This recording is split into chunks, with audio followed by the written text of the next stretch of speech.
이 시간에는 사도행전을 시작하는 1장 1절에서 11절 말씀을 우리가 살펴보려고 합니다.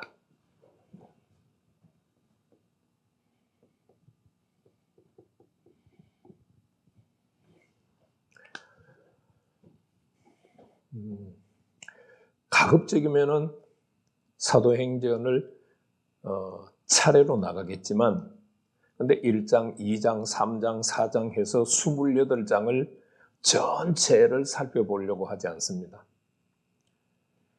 앞 시간에 말씀드렸지만, 목회자를 위한 강해 설교 본문이 집필되기 때문에 그 강해 설교를 위해서 집필된 본문 가운데서 강해 설교는 이렇게 하는 것이다, 이것이 강해 설교다라고 하는 것을 우리가 이제 독자들에게 알리기 위해서 이제 제가 사도행전 강좌를 하는 거거든요. 그래서 우리가 전체 구조 1장에서 7장까지가 네 파트로, 사도행전 전체를 네 파트로 나눈다면은 1장에서 7장, 8장에서 12장, 13장에서 20장, 21장에서 28장 이렇게 나눴잖아요. 1장에서 7장까지 본문을 3편을 살펴볼지 4편을 살펴볼지 5편을 살펴볼지는 아직 잘 몰라요. 그러니까 차례 나겠나고 생각을 하지 않았으면 좋겠어요. 자, 사도행전의 전체 구조를 알고 강해 설교를 시작을 해야 돼요.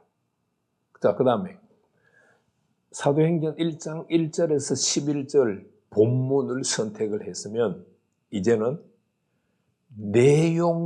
내용이 어떤 구조로 되어 있는가를 알아야 돼요. 내용에는 주제가 될 수도 있고, 사람이 될 수도 있고, 장소가 될 수도 있고, 다양한 것이 내용의 구조를 이룰 수 있어요.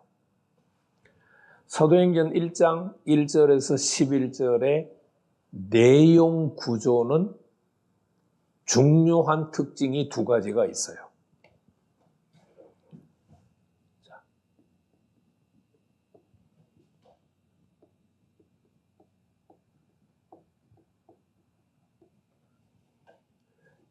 1절이 예수로 시작해서 11절에 예수로 끝나요. 사도행전 책 펼쳐 놓으셨죠? 1절 보세요. 예수께서 행하시며 가르치시기를 시작하심부터. 11절 보시죠. 예수는 하늘로 가심을 본 그대로 다시 오시리라. 그래서 사도행전 1장 1절에서 11절의 첫 번째 내용 구조는 예수로 시작을 해서 예수로 끝나요. 2번째 특징이 있어요. 예수는 하나님께서 보내신 사역자잖아요. 이 예수께서 떠나시면은 누가 사역을 해야 돼요?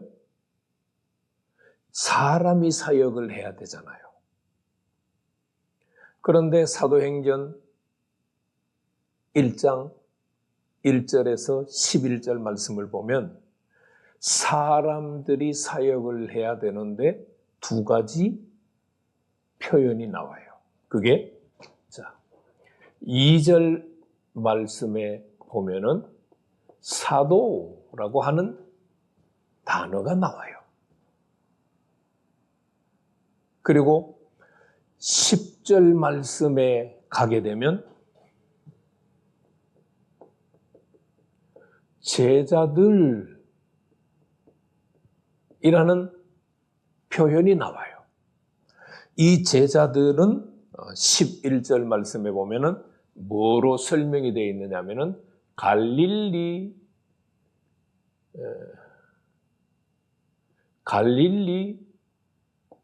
사람들로 다시 설명이 되어 있어요.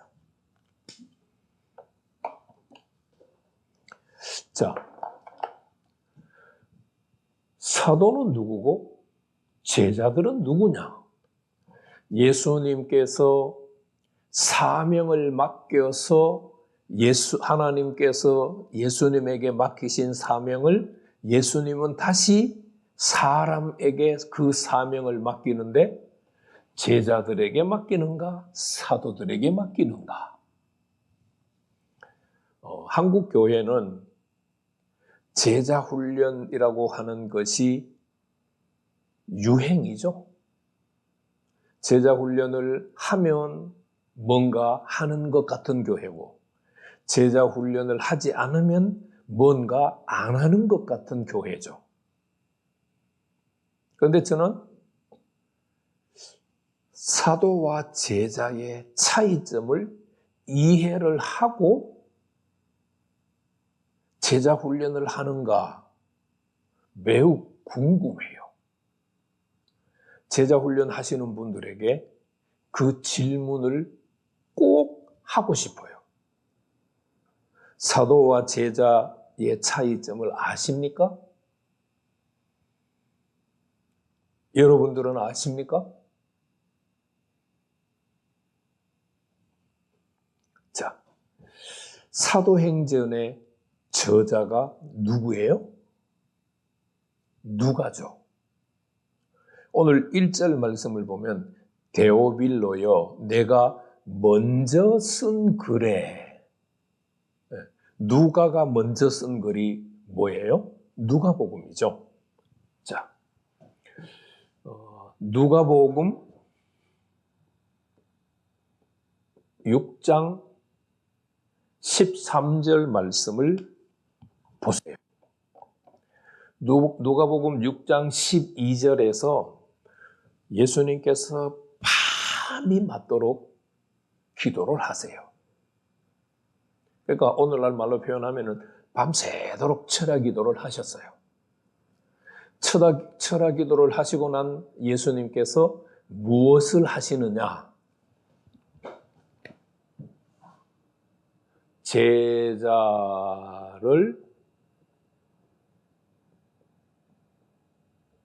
부르셨어요. 누가는 이 제자를 몇 명을 불렀는지 언급하지 않아요. 제자를 부르고 난 다음에, 얘는 동사예요. 제자를 부르고 난 다음에 무엇을 하시느냐? 사도를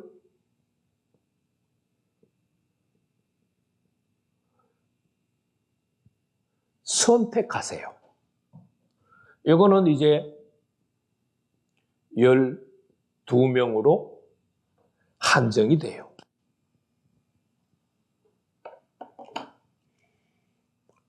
그러니까 우리는 여기서 굉장히 중요한 사실 하나를 발견을 하게 되죠. 아, 부름받은 자가 제자구나. 부름받은 자들 중에서 택함을 받은 자가 사도구나 라는 사실을 알게 돼요. 그런데 2절이 어떻게 시작하는가를 여러분들이 한번 다시 보세요. 2절 말씀. 그가는 앞에 1절에 나왔던 예수님을 말해요. 예수님이 뭐 하신 사도들? 예수께서 택하신 사도들.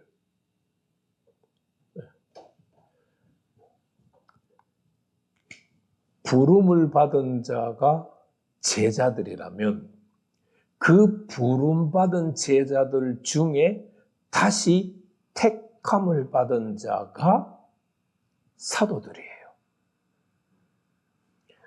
예수님께서 사도행전 1장 8절에 예루살렘과 온 유대와 사마리아와 땅 끝까지 내 증인이 되리라 라고 말씀하실 때 예수님이 누구에게 그 사명을 맡겼느냐? 제자들 가운데 부름받아서 제자가 되고 제자들 가운데서 택하셔서 사도가 된 자들에게 주님께서 그 사명을 부여해 주셔요. 그래서 1절부터 11절까지 제목을 잡으라면 사도들의 사명 감당 준비라고 잡을 수가 있어요. 여러분들은 부름을 받는 것과 택함을 받는 것의 차이점에 대해서 지금까지 아마 생각하지 않았을 거예요. 저도 마찬가지예요. 강해 설교를 하기 위해서 이 말씀을 준비하고 묵상하고 기도하고 묵상하고 기도하다가 보니까 2절에 사도가 등장했는데 10절에 제자들이라는 표현이 다시 등장하네? 자, 사도와 제자는 혼용할 수 있는 것인가? 아니면은 구별해서 쓰는 것인가? 그 질문이 생긴 거예요. 그래서 그 질문에 답을 찾기 위해서 성경을 살펴보니까 성경의 저자는 가능하면 사도와 제자는 혼용하려고 하는 것이 아니라 구별하려고 하는구나라는 사실을 알았어요. 자, 그러면 사도와 부름받다와 택하다가 같이 나오는 본문이 있을까? 있을까요? 없을까요? 물론 오늘 처음 듣는 이야기이기 때문에 부름받다와 택하다가 누가복음 6장 13절에 나왔잖아요. 그럼 누가복음 6장 13절 외에 다른 성경에서 이 두 부르심과 택하심이 같이 나오는 구절들이 있는가? 네, 있어요. 계시록 17장 14절 말씀을 보세요. 계시록 17장은 어떤 장이냐? 첫 번째 7인, 두 번째 7 나팔, 세 번째 7 대접, 이렇게 이제 재앙이 선포되잖아요. 그랬을 때 17장은 7번째 대접 재앙을 다루고 있는 본문이에요. 거기에는 누가 등장하느냐? 사탄의 대장들부터 시작해서 쫄개들까지 등장을 해요. 그래서 17장 14절에 그들이라고 표현을 했을 때 그들이는 누구냐면은 모든 사탄을 지칭을 해요. 사탄 대장부터 시작해서 쫄개까지. 그들이 누구하고 싸우려고 했어요? 어린 양과 싸우려고 했어요. 그런데 그 어린 양은 어떤 분이세요? 만주의 주시고 만왕의 왕이세요. 만주의 주시고 만왕의 왕이신 분과 사탄들이 싸우려고 했어요. 누가 이길까요? 당연히 만주의 주시고 만왕의 왕이신 어린 양이 이기죠. 그런데 어린 양과 함께 서 있는 사람들이 있어요. 또 그와 어린 양이죠. 함께 있는 자들. 그러면 도대체 이 함께 있는 자들은 누군가? 곧 함께 있는 자들을 설명하는 거죠. 곧 부르심을 받고 택하심을 입은 자. 부르심 받고 택하심을 입은 자. 이들은 누구냐? 네. 이들은 신실한 자라고 표현을 했어요.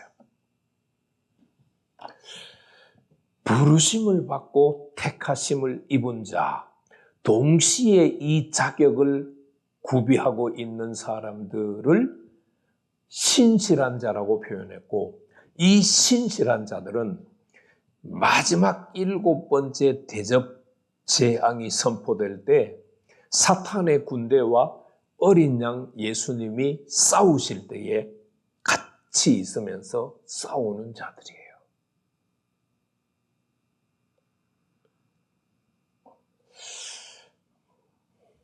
성경이 이렇게까지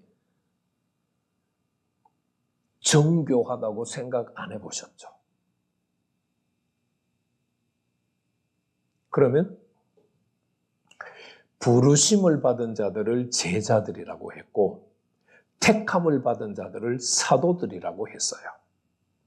그러면 제자들, 부르심을 받은 제자들 중에는 다시 주님을 떠나는 사람들이 있을까요? 없을까요?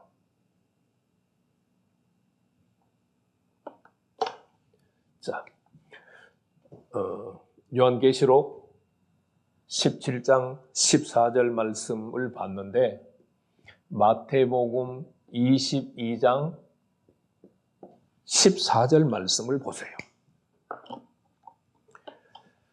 마태복음 22장은 어떤 장이냐? 왕이, 물론 천국에 관한 비유예요. 천국에 관한 비유인데 왕이 혼인잔치를 배설을 했어요. 왕자를 위해서 했겠죠? 혼인잔치를 열었어요. 그리고 어떻게 했어요? 오늘날 말로 하면은 청첩장을 보냈어요. 그런데 그 청첩장 받은 사람들이 왔어요? 안 왔어요? 우리는 이미 내용을 대충 알잖아요. 그죠? 네. 청첩장을 받은 사람들이 안 왔어요. 그러니까 왕이 노발대발하면서 어떻게 해요? 일꾼들을 시켜가지고 사거리로 내보내서 만나는 사람들을 데리고 와라. 어떤 사람은 자격을 구비하고 어떤 사람은 자격을 구비하지 않고 오게 되죠. 그 마지막 표현이 마태복음 22장 14절이에요. 그런데 이 14절을 보니까 뭐라고 표현을 했어요? 청함받은 자는 많대. 우리말로 청함받은 자라고 했는데 이 단어는 부르심을 받다는 단어와 똑같은 단어예요.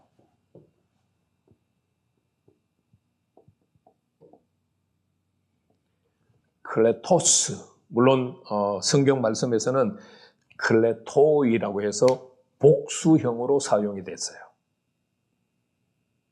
복수 형용사로 사용이 됐고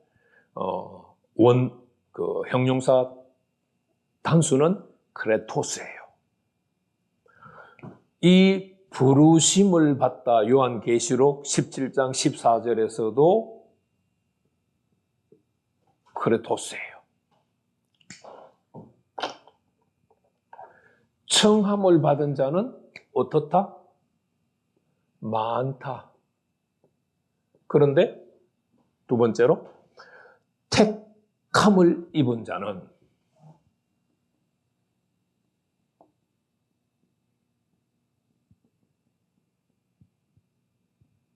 적다.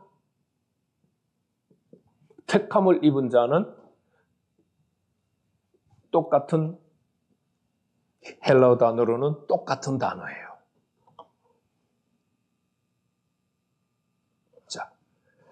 제자 훈련한다? 그 가운데 주님을 떠날 자들 있을까요? 없을까요? 많아요. 여러분들이 요한복음 6장 말씀을 보면은요, 예수님께서 요한복음 2장에서 가나 혼인잔치에 표적을 일으키잖아요.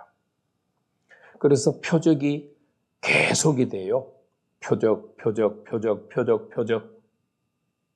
니고데모의 거듭남도 표적이고, 4장에 넘어가게 되면은 예수님께서 유월절을 맞이해서 예루살렘에 내려가서 38년 된 병자를 치료하시는데 그것도 표적이에요. 계속해서 표적을 본 사람들이 모여들어서 예수님을 따르다가 요한복음 6장에서 예수님께서 내 살을 먹고 내 피를 마셔라. 내 살을 먹지 않고 내 피를 마시지 않는 자는 나와 함께 할 수 없다. 그러니까 많은 사람들이, 그 사람들이 제자들이에요. 제자도 물론 범위가 있겠죠. 주님을 다 떠나가 버렸어요. 그래서 오늘 1장, 사도행전 1장 1절에서 11절은 어떤 구조로 짜여져 있느냐. 예수로 시작해서 예수로 끝났어요. 예수님은 하나님 아버지의 사명을 받은 자잖아요. 예수님이 승천하시고 나면은 누가 그 사명을 이어받아야 돼요? 제자들이 이어받는 것이 아니라 부름을 받아서 제자가 된 사람들 중에 다시 선택받아서 택함을 받아서 사도가 된 자들이 사명을 부여받았어요. 그러면 저는 여러분들에게 질문을 하나 던지고 내용 구조의 첫 번째 강의를 마치려고 해요. 사도가 오늘날에도 있다, 없다.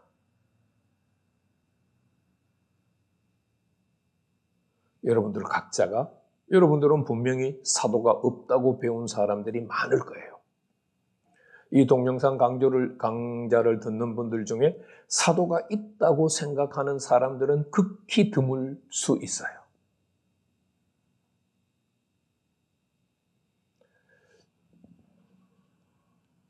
사명을 받아서 예수님이 받은 사명을 감당하기 위해서 다시 사명을 받은 자들을 사도라고 불렀다면 오늘 그 사도는 있어야 될까요? 없어도 될까요?